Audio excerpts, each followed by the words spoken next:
What's up, nerds? How y'all doing? So frankly, there are Catholics even who believe things about the Catholic faith that I don't share because I believe they're being unreasonable. So, okay, here are a few questions I have. Okay, but I mean, Matt doesn't care about this, right? Like, the more that we try to placate and try to, oh, Matt, please, please, I believe in theistic evolution. I believe in Big Bang. Please, I believe in the stabbies. Please don't think I'm irrational, Matt. Please don't think I'm a fundamental. Who cares what this guy thinks? Do you not? I mean, the whole posture of this debate is like cucking to the atheist. That's the point here, right? Like, who cares what this goober thinks? This goober can't give an account for anything. You said something really interesting. You said 2,000 years ago, it could be reasonable for someone to believe in geocentrism because that's just how the world appeared. That's the way the evidence was. Did I hear that right?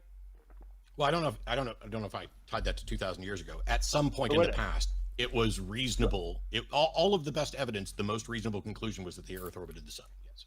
Yeah, I'm just saying because like 500 years ago, people believe that's when 2,000 years ago is pretty uniform.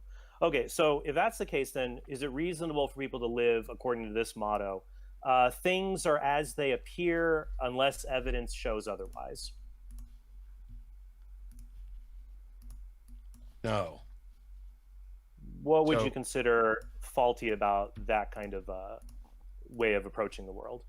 It's one of those things that I would say is probably generally true. And by the way, thanks for the comment earlier. I don't want to take any of your time up, but it's been frustrating to me to watch people who deny vaccines and all that stuff. But so, Matt, we're so worried about the frustrations and and how much it pains you to see people be anti-science. I mean, I better stop, or else I am gonna actually get mean if I don't stop now, right? So, like, Matt Fradd doesn't want anybody to be mean on my channel. Don't be mean, Forsters. Right? Don't be mean. Ever Forsters here. Don't be mean. But I'm about to get mean, so we better stop. To say things are as they appear unless evidence shows otherwise is the sort of truism that feels right and may be a good kind of starting rule, but we already have at this point in human history a good understanding of how we can be fooled. Optical illusions, let's say, and mirages. We know those sorts of things exist. And so now I would say that while generally speaking, we should So this is cross-examination. I'm detecting filibustering here, right? Matt wants to blab and, like, not let Trent corner him, which I don't blame him because I'm sure Trent will demolish him. But Matt's just blabbing, which I think he's just filibustering. Usually trust our senses and how things first appear. We have to do so tentatively with the knowledge that we might be wrong. Unless evidence shows us how things appear, that's not the way they are. Well, it's one thing to say, I'm convinced that this is likely to be the case, and it's another thing to say, I think this is the case. And what I worry about is that this statement would be like, oh, I'm right and rationally justified until you prove me wrong. Well, and that's not the way. Okay, let's go to the meat of this. Okay. I fill in the blank. The belief in Jesus' resurrection is unreasonable because, and I think you put down multiple things. At the very beginning, you said something like, it's unreasonable because it's not consistent with what we know to be true or in accord with reality. Is there a way you could give me like a 1 or 2 sentence if that's correct or more needs to be added on? Belief in the resurrection is unreasonable because I caught at the beginning, not consistent with what we know to be true. A reasonable belief has to be consistent with what we know to be true, is what you said earlier.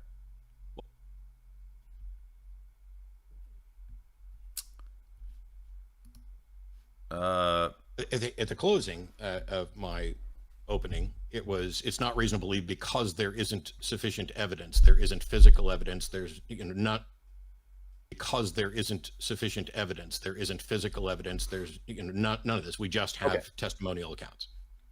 Okay, but part of it is you also said that it's an extraordinary event because resurrections don't happen. They've never been confirmed. Right. Okay, how many resurrection claims have you investigated? Well, just from the Bible, we have Jesus's, Lazarus's, and then all of the saints who rose up out of their graves and marched on Jerusalem in the middle of it. I find no compelling evidence for any of those. There was a Okay, resurrection. Oh, I'm sorry. well, I in thought you were Craig, right? Were you alluding? I'm curious if you have how many. The question is just how many resurrection claims outside of the Bible have you investigated to see if this does happen? Well, I don't know what we're going to call investigating. I saw a YouTube video that purported to be of a resurrection, but there was no way to investigate it. If there's no way to look into the details of the claim beyond the claim itself, I don't know what investigation can happen. I don't know how to investigate something that supposedly took. In Craig Keener's 2-volume work on miracles, he lists about 600 resurrection claims. I think about 500 of them are, at least more than 500 are outside of the Bible. Let's say only 5% of them, 30 of them, you could contact witnesses or things like that. It seems like I don't know who Craig Keener is, but if I was Matt, I would be like, I mean, as a skeptic, I don't care that some guy has a book that claims to have 500 resurrections, right? I mean, why would I accept this over any other book that has claims of resurrection? So I'm not saying that I necessarily disagree with where I'm waiting to see where Trent's going with this, but I know if I was Matt, what I would say. There are these claims of resurrection out there. So is your answer to the question, how many resurrection claims outside of the Bible have you investigated? The answer is 1 by watching a YouTube video. So I don't know how this is remotely relevant, because what I was trying to say is Well, it's relevant, Matt, because you're saying that the resurrections don't happen. It's an extraordinary event. It's not consistent with reality, and that's a claim. But I'm wondering, what's the evidence for that claim? Now, this is a good point. I like where he's going because, I mean, obviously Trent's not a presuppositionalist, but it's kind of in the vein of, that type of critique. So he's trying to pin Matt on Matt's own criteria, which is great. And this is probably where Matt's going to fold and get mad. And you already see Matt's a little uncomfortable there in his gamer chair where he's like, how is this relevant? Well, it's relevant because it's the very thing that you're doing, dude. It's the most relevant thing. What is the evidence for that claim? If resurrections were known and we would have science. No, Matt, he didn't ask you the evidence for the claim of resurrections. He asked you about how you go about investigating on your view of empiricism claims of resurrections and how you disprove them. Scientific journals on them. People would be getting Nobel Prizes for demonstrating resurrections. People would be coming on the news to say, hey, here's a resurrection, which is what happened with the YouTube video that was purportedly a resurrection. I'm not a resurrection investigator, but of the ones Craig Keener investigated.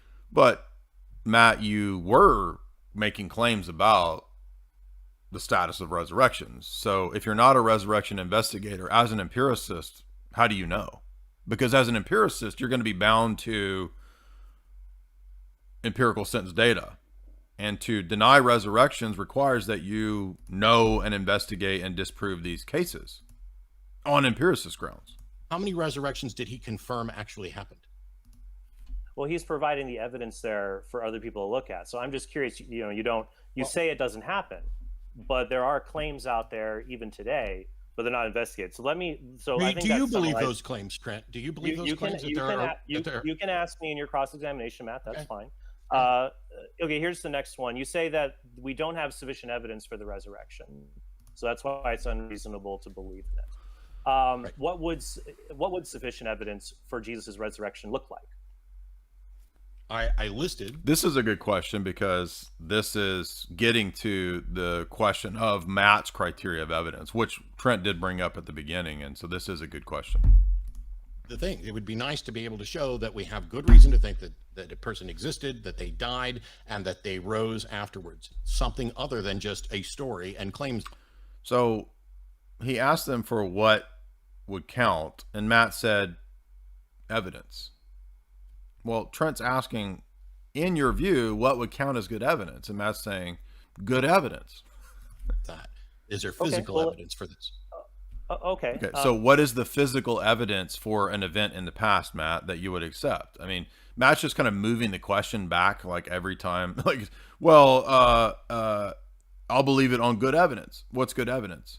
Well, physical evidence. Okay, what's physical evidence that's good of something in the past, Matt? Is it fine then? Is it reasonable to believe that Jesus was crucified under Pontius Pilate?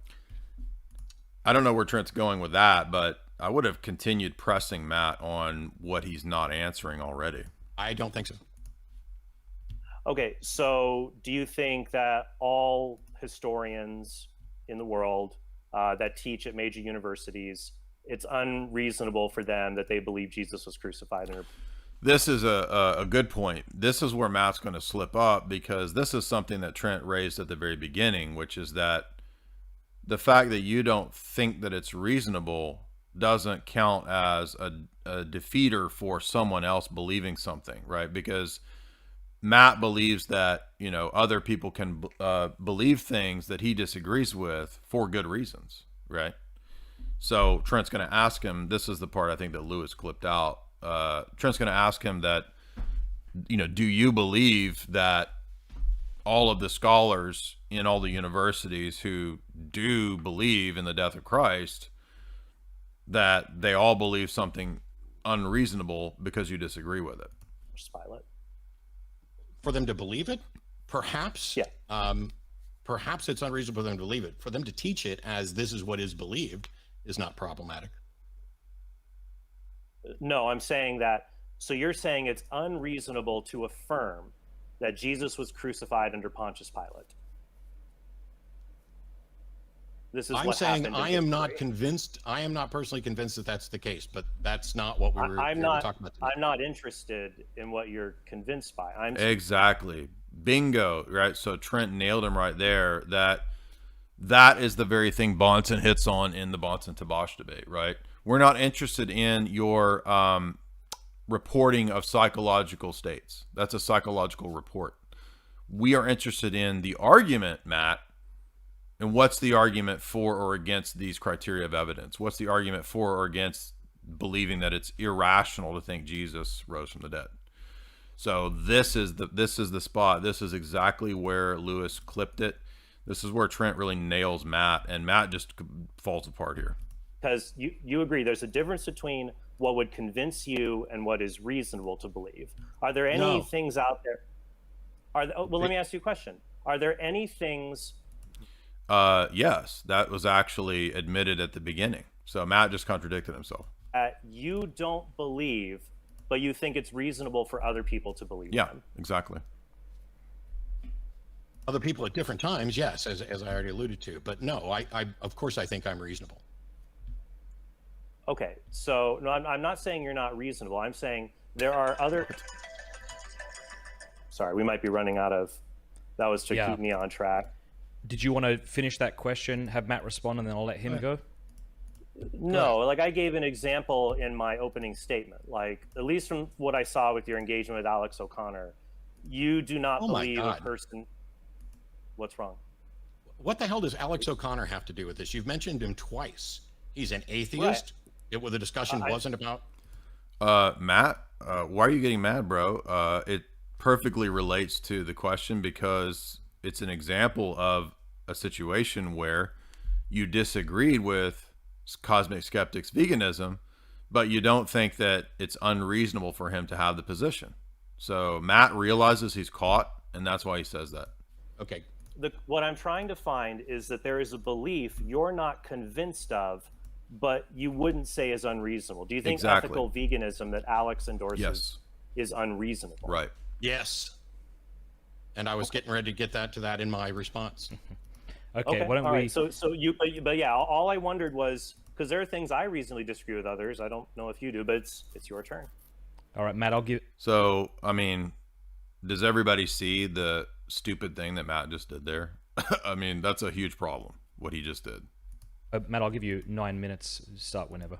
And this is this means that basically Trent won this debate precisely because Matt's whole argument hinges on this reporting of psychological states being an argument. And if that's not an argument, then Matt hasn't really provided any example, justification, or criteria for why he doesn't accept the testimonies of people about resurrections. Now, maybe the resurrection testimonies are false, but the point is that Matt's got to give an account for evidences, proofs, and reasons on his worldview that can't rely on descriptors of what Matt finds unconvincing, right?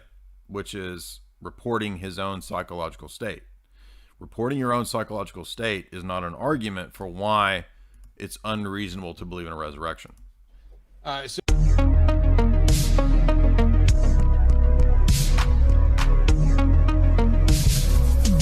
Divinity raises the humanity in Christ through theosis, and that's exactly what we experience.